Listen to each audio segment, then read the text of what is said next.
어떤 이슈가 가장 핫했을까요? 오늘의 이슈부터 주제 확인하시죠. 자, 오늘 하루 종일 이 이야기 많이 나누셨을 것 같고요. 또 잠시 후 많은 분들이 또 잠 못 이루시고 이 이슈 기다리실 것 같습니다. 오늘의 주제는 바로 FOMC와 관련된 주제입니다. 공개할게요.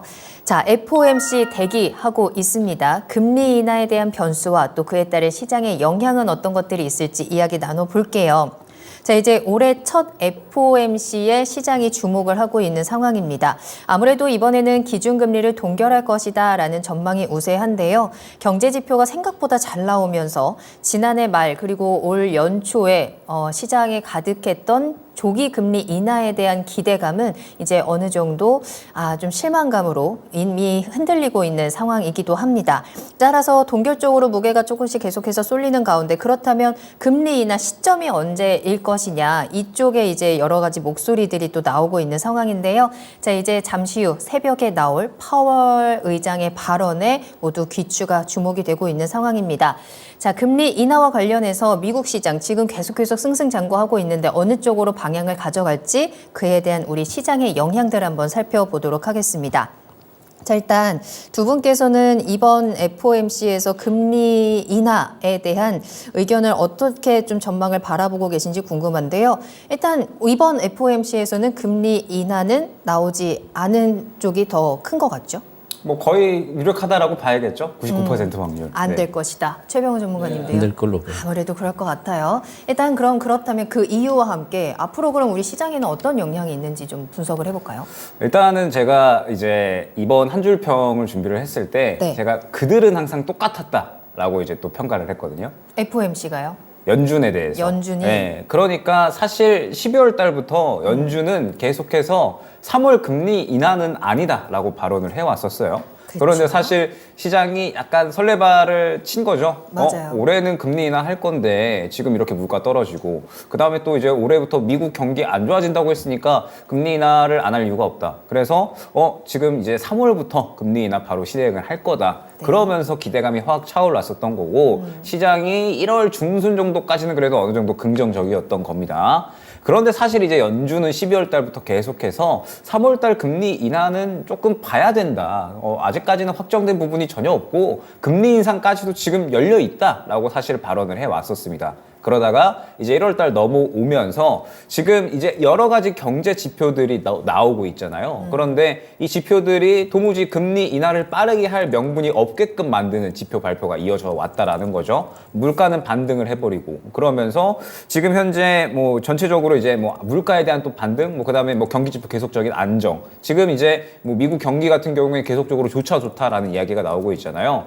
미국 경기가 이렇게 좋아버린다라고 하면 이제 연준 입장에서는 결론적으로 급할 게 없는 겁니다. 결국 이제 이 미국 경기가 위태롭다. 그러면서 기업들 실적 안 나온다. 그러면은 고금리가 또 부담스러우니까 금리 인하 빠르게 해야 된다라는 이러한 이제 또 순환이 이어나갈 수가 있는 건데 결론적으로 지금 뭐 물가는 반등 나오지. 그런데 미국 경기는 굉장히 또 활활 타오르고 있으니까 지금 현재 이런 상황에서 연준은 뭐 빠르게 금리 인하를 할 명분 자체가 없는 거고 맞아요. 이유도 없는 거죠. 네. 예, 그렇기 때문에 지금 현재 상황에서 이제 연준은 굉장히 이제 여유로워졌다. 무언가 작년 말과는 조금 상황이 좀 바뀌었죠. 그래서 최대한 이제 지금 현재 물가가 어느 정도는 더 안정되는 모습을 보고 나서 그 다음에 금리 인하를 실시를 할 것이다 라고 저는 생각을 하고 있고 네. 사실 이제 제가 이번에 이 미국에 대해서 기업 실적이 굉장히 좀 중요하다라고 말씀을 드렸어요. 이번에 이제 이 미증시가 나스닥이 살짝 빠졌거든요. 다우지수는 이제 올라갔는데 그러면서 나스닥이 빠진 것을 보게 되면 결론적으로는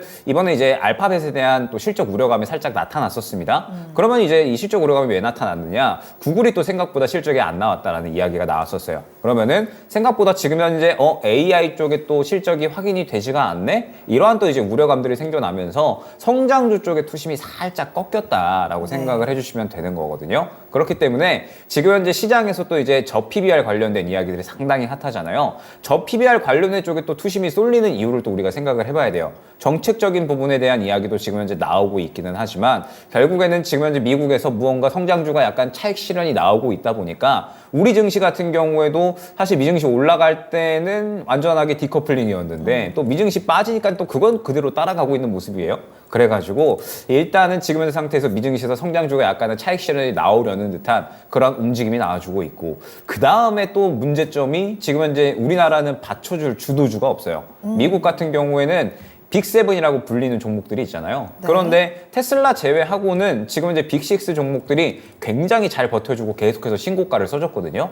그러다 보니까 지금 이제 미증시가 또 계속해서 끌고 갈 수 있는 그런 이제 원동력이 되었었던 건데 우리나라는 그런 원동력이 지금 부재한 상황입니다. 2차 전지 반도체는 최근 상승 많이 나오면서 차익 실현 나오고 있죠. 2차 전지는 저점 깨버리는 이런 이제 하락들이 나오고 있습니다. 주도주가 부재한 상황에서 지금 현재 이제 코스피 저 PBR 종목들이 또 수급을 일부 가져가고 있다 보니까 결론적으로는 그 외의 종목들은 전체적으로 다 하락하는 차익 실현이 나와버리는 그림이 나타나고 있다 생각을 해주시면 될 것 같아요.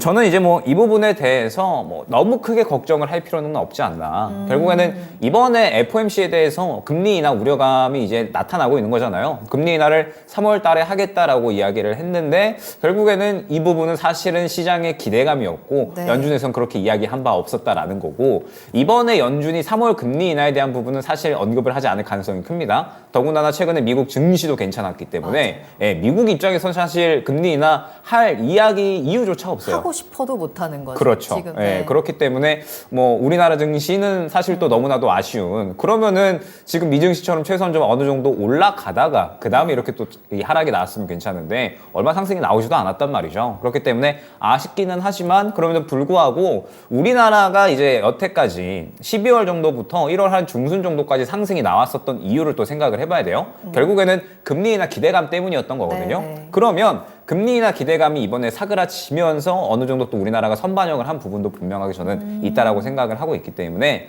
아마 FOMC 지나가면 이제 어느 정도 악재 반영에 대한 부분은 완료가 되면서 큰 상승은 조금은 힘들 겁니다. 왜냐하면 금리 인하를 또 이제 결국에는 3월 달에 하지 않는다라고 하면 5월 혹은 이제 6월이 될 거거든요. 네. 이야기가 나오는 것은. 그러면 이제 아직까지는 시간이 좀 멀리 있다 보니까 당분간 큰 상승은 힘들 수는 있어요. 그런데 어느 정도 악재 반영은 완료가 되면서 바닥을 잡아주는 정도는 나올 수가 있고 그러면서 반등 신호는 해줄 것이고 지금 시장이 종목들이 다 빠지고 있거든요. 다 빠지고 있기 때문에 결론적으로 이 다 빠지는 종목들 중에서 살아있는 종목들은 또 어느 정도 반등세가 나올 겁니다. 그래서 제가 어제 또 공개 방송을 한번 하면서 공개 방송에서 여러분들 이제부터는 손 놓으시면 안 된다라고 말씀을 드렸거든요. 지금은 손 놓으시면은 안 됩니다. 손을 놓을 타이밍이 아니라 이제 어느 정도 악재가 반영이 됐고 반영이 완료가 되면서 이제 이 FOMC 이후를 생각해야 되는 시점이거든요. 네. FOMC 이후에 또 새롭게 이 수익을 챙겨 나갈 수가 있는 이 또 종목들이 나올 거기 때문에 이제는 손을 놓지 않고 슬슬 다시 한번 매매를 준비하면서 수익을 챙길 수 있는 전략을 준비를 해야 되는 타이밍이 아닌가 저는 그렇게 생각하고 있습니다. 네, 뭐 여러 가지 우려 때문에 많이 움츠러들고 좀 많이 힘든 시장을 보내고 있지만 지금은 기지개를 좀 펴면서 다음을 준비해야 되는 때다라는 이야기도 함께 전해주셨는데요. 근데 어쨌든 시장에서 이번 FOMC에서 금리를 동결할 것이다라는 거는 어느 정도 알고 있는 사실이고 그렇다면 이제 거기서 더 중요한 건 그 다음에 파월이 어떤 말을 하느냐이잖아요. 당장 3월에는 금리 인하를 하지 않을 수 있더라도 그래도 조금 더 그래 5월에는 6월에는 금리 인하를 할 수 있다라는 요만큼의 희망이라도 준다면 시장의 분위기가 조금 더 확실하게 반전이 되지 않을까 싶은데 그 발언에 대한 예상도 조금은 할 수 있을까요? 어떤 이야기가 나올지? 제가 파월이라면 네. 네. 그런 생각을 최근에 좀 많이 하거든요. 내가 파월이라면 이번에 이제 어떻게 발언을 할까? 그러면은 사실 파월 입장에서 12월 달 뭐 그다음에 뭐 작년 계속 생각을 해보면 확정적인 발언은 사실 거의 안 했어요. 그렇죠. 확정적인 발언을 네. 하지 않고 확정적인 발언을 해버리면 시장이 이제 너무 또 설레발을 치다 보니까 그래서 항상 이제 약간의 중립적인 발언, 상황 보고 결정하자 혹은 건 이제 뭐 지표 나오는 거 보고 결정하자 이런 식으로 발언을 했거든요. 네. 그렇기 때문에 결론적으로 지금 상황에서 좋은 발언을 해줄 이유가 결론적으로는 없지 않나. 결국에는 아마 큰 차이가 없을 것 같아요. 지금 경기는 튼튼하고 그러면서 뭐 미증시 지금 현재 또 어느 정도 최근에 좋은 모습을 보였기 때문에 금리 인하에 대한 부분은 결국에는 또 저는 상황 보고 결정을 할 것이다. 약간 이런 식으로 발언을 할 거거든요. 지금 시장이 하락을 하는 건 저는 이렇게 생각을 합니다. 우리 시장 혹은 미국 시장이 금리 인하 기대감 때문에 활활 타올랐던 거예요. 그런데 결론적으로 금리 인하를 빠르게 진행을 하지 않는다라는 부분 때문에 실망감이 나오고 있는 건데 네. 요거를 또 잘 해석을 하셔야 되는 게 금리 인하를 안 한다가 아니에요. 그렇죠. 결국에는 상반기에는 아마 금리 인하를 할 것이다. 왜냐하면 상반기 금리 인하를 안 하면 지금 또 워낙에 기대감이 차올라 있기 때문에 저는 참 이게 생각을 하는 게 파월 의장의 자리도 정말 참 힘든 자리겠구나. 너무 스트레스 받을 것 같아요. 전 세계 투자자들의 욕을 네. 또 먹는 자리거든요. 그래서 또 그런 여론을 반드시 또 신경을 써야 될 수밖에 없을 것 같아요. 그러면은 결국 상반기 내에는 금리 인하를 또 어느 정도는 해야 된다라고 저는 생각을 하고 있어서 네. 아마 뭐 이번에 기대할 만한 건 3월달 금리 인하 기대감은 많이 줄어들었지만 5월, 6월 달에 금리 인하를 또 할 것이다라는 힌트 정도가 나오면 정말 좋은 거고요. 네. 만약에 그렇지 않더라도 이상할 건 없다 정도로 일단 크게 기대는 하지 않으시는 게 좋지 않을까 생각됩니다. 일단은 계속해서 발표되는 경제 지표들을 우리가 조금 더 주목을 해봐야 될 것 같고요.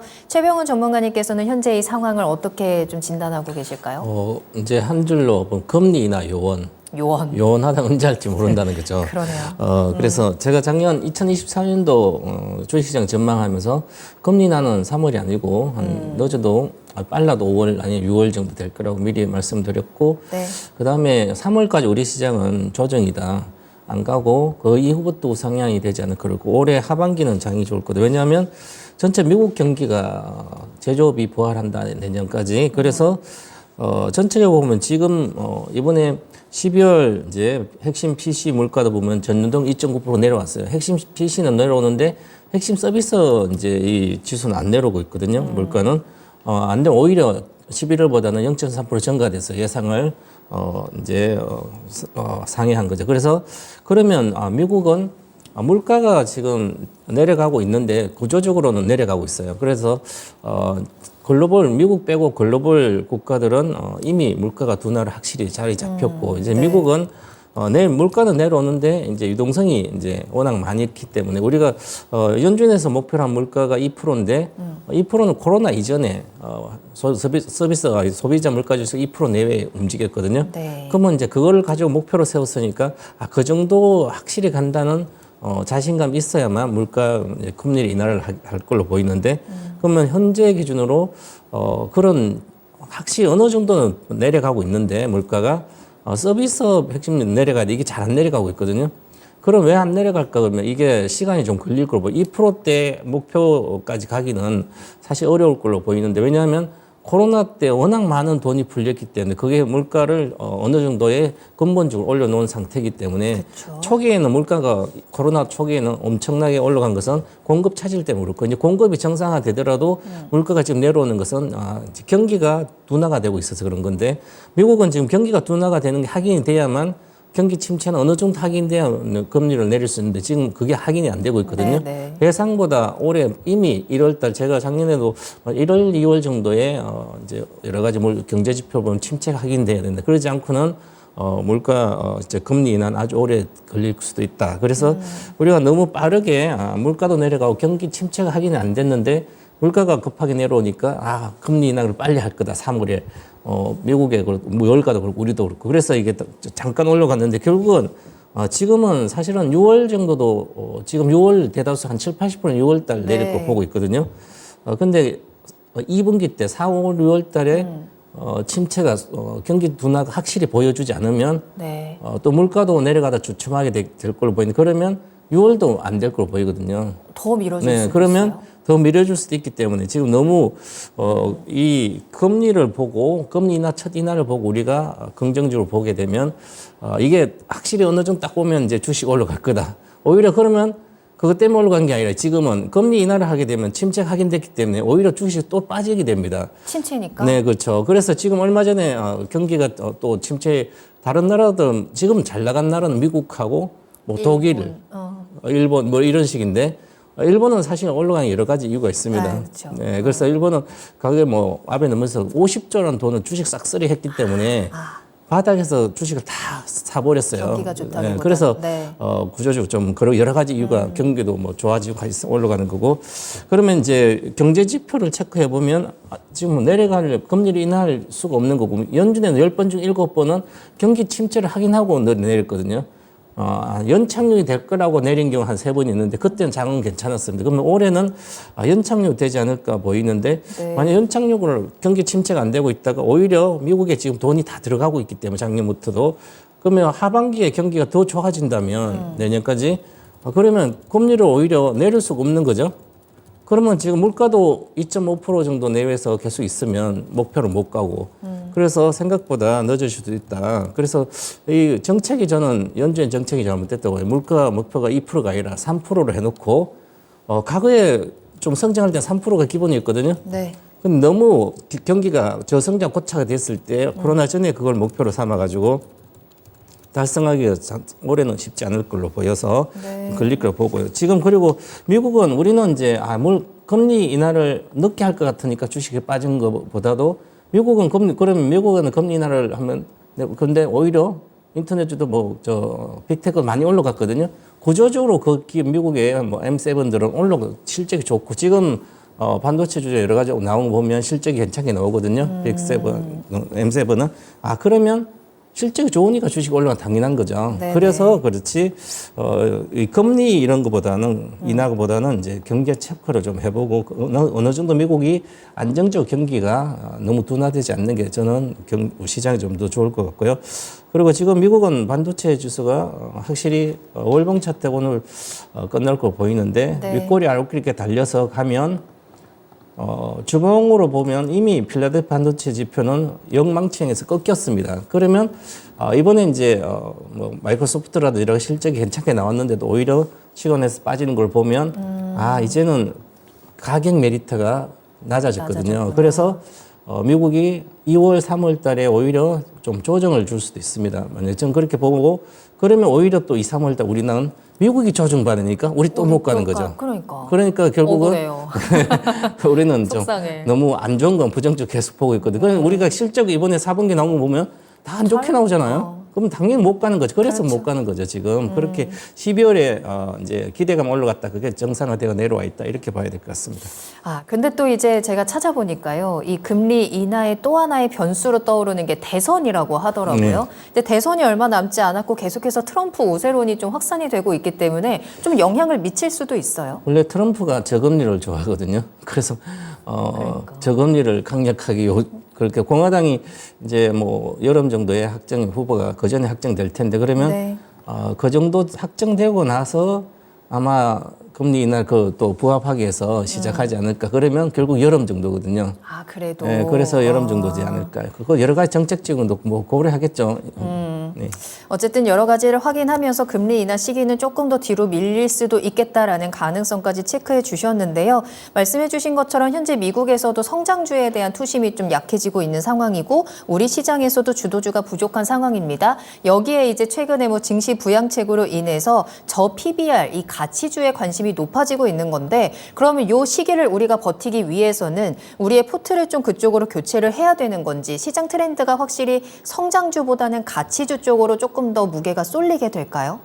저는 뭐 접근하시는 거 나쁘지 않다라고 생각을 하고 있어요. 제가 이제 이따가 또 이제 추천주를 가져왔잖아요. 네. 지금 시장에서 살아있는 섹터군들이 오늘 이 추천주로 가져온 섹터 그 다음에 성장주 쪽이에요? 가치주 쪽이에요? 테마죠, 테마. 테마로. 네, 테마 쪽이라고 봐야 될 것 같고 네. 그 다음에 이제 저 PBR 쪽이라고 봐야 될 것 같아요. 그러면 지금 제가 최근에 또 이제 이마트에 대해서 한번 또 여러 번 이야기를 드렸었던 것 같은데 이마트가 또 이번에 저 PBR 관련해서 또 상당히 수혜를 받고 저점에서 상당히 강세가 나왔거든요. 그래서 지금 현재 저 PBR 관련주들을 봤을 때 흐름이 좀 상당히 괜찮다라고 생각을 했습니다. 지금 오늘 같은 시장에서는 뭐 삼성물산 같은 이런 종목들도 충분히 저는 좋은 상승이 나왔고 결국에는 이렇게 보시면 될 것 같아요. 미국에서 지금 무언가 이제 또 금리 인하 기대감이 상당히 사라지고 있는 그러한 상황이고 그러면서 결국에 성장주들에 대한 또 차익 실현이 굉장히 강력하게 나오고 있단 말이죠. 그리고 우리나라가 이러한 그림들을 그대로 다 따라가고 있기 때문에 우리나라도 결국에는 최근에 많이 올라왔었던 게 성장주입니다. 그러면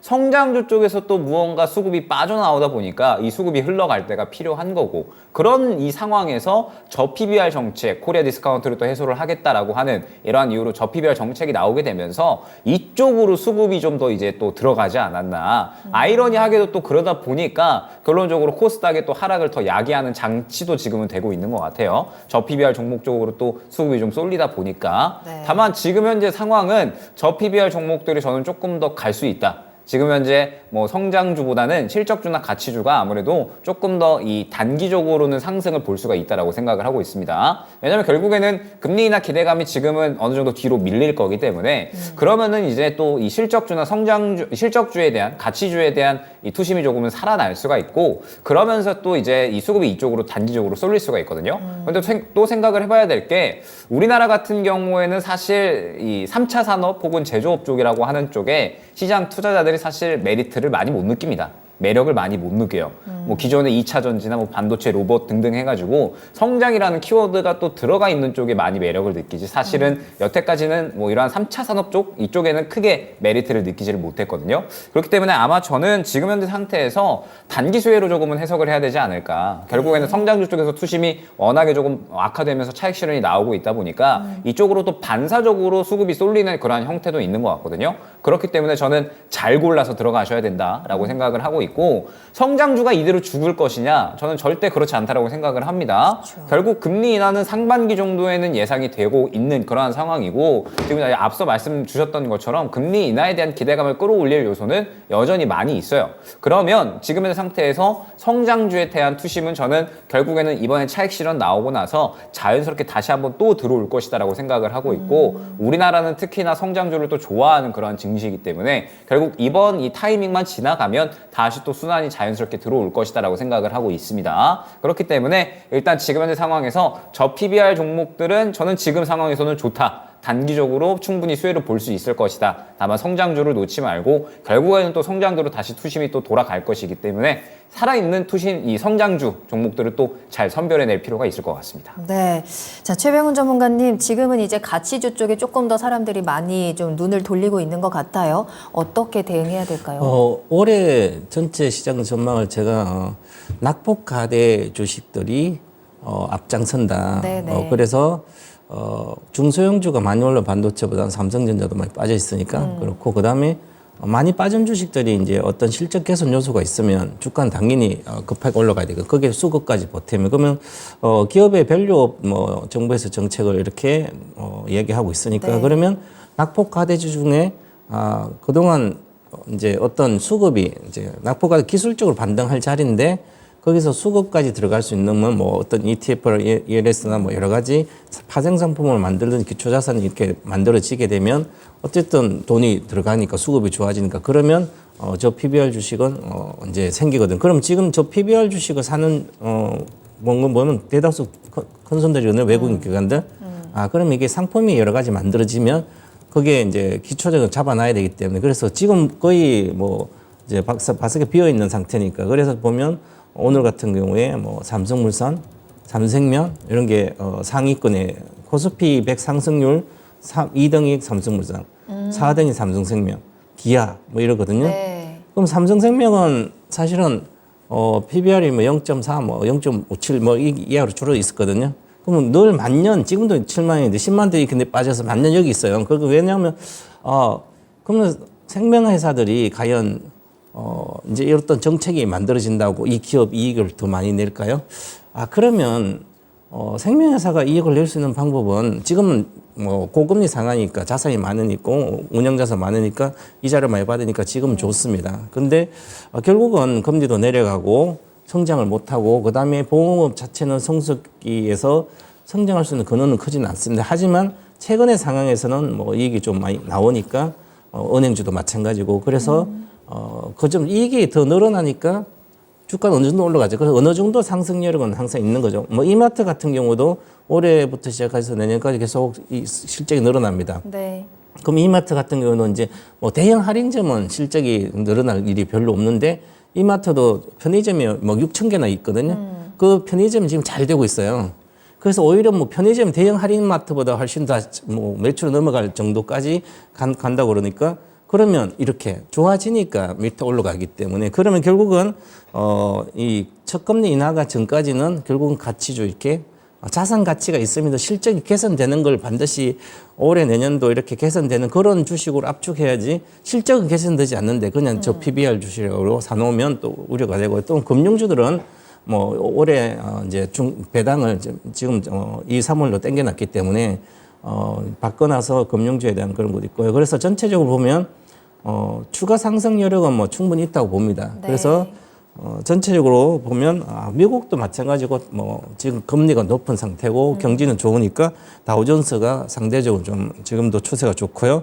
국내도 저 PBR 이 실적 저 PBR 중에 실적이 나오는 주식들 그런 게 강세가 좀 더 이어지지 않을까. 그 약세장에서 3월까지 약세장에서는 좀 더 상대적으로 좀 좋다. 하지만 개인 투자자들은 만약에 올라간 거 따라잡았다가 1m를 위에서 그냥 사봤는데 그 이틀 물리잖아요. 그죠? 네, 네. 그러면 한 번 물리면 끝없이 물려 있을 수 있거든요. 과거처럼. 그래서 성장을 못하는 주식들은 항상 기술적으로 매매하고 손절선을 반드시 지켜야 됩니다. 그래서 이마트 같은 건 끝없이 빠졌거든요. 맨날 15만 원 저 위에 있다, 20만 원 너무 싸다, 14만 원 싸다 또 이렇게 했는데 10만 원 깨져. 그러면 결국은 저 기업이라는 것은 항상 영속성 앞으로 100년, 200년이라도 계속 살아 있어야 되죠, 기업의. 기본의 이제 기본이. 그 다음에 이윤 추구, 이윤을 내야 돼요. 이걸 안 하면 어떤 기업도 성장을 못하고 이윤이 계속 늘지 않으면 도태되게 마련입니다. 그래서 앞으로 저는 2030년까지 보면, 30년대까지 보면 우리나라 기업의 70%는 도태돼 갈 거로 보입니다.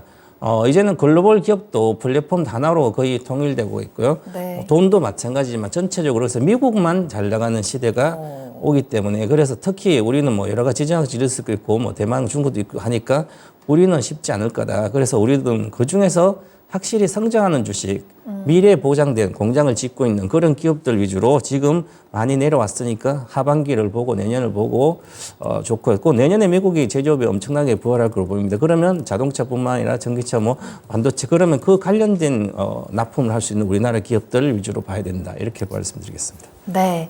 자, 이렇게 오늘 두 분과 함께 FOMC 또 금리 인하 전망에 대해서 이야기를 나눠봤는데요. 금리 인하를 하고 싶어도 인하할 수 있는 명분이 없다라는 점, 그리고 경기 침체를 확실하게 확인하기 전까지는 인하 시기가 좀 더 늦춰질 수도 있다라는 가능성도 언급해 주셨습니다. 우리는 경제 지표를 꾸준히 체크를 해봐야 될 것 같고요. 또 당분간은 우리 시장의 관심이 가치주 쪽으로 옮겨가고 있는 만큼 이러한 흐름을 이용해서 가치주를 통한 대응이 가능은 하겠습니다만 타이밍과 종목 선정이 굉장히 중요합니다. 자, 지금부터 저희 남이따와 함께 하시면서 그 전략들 세워보시길 바랍니다.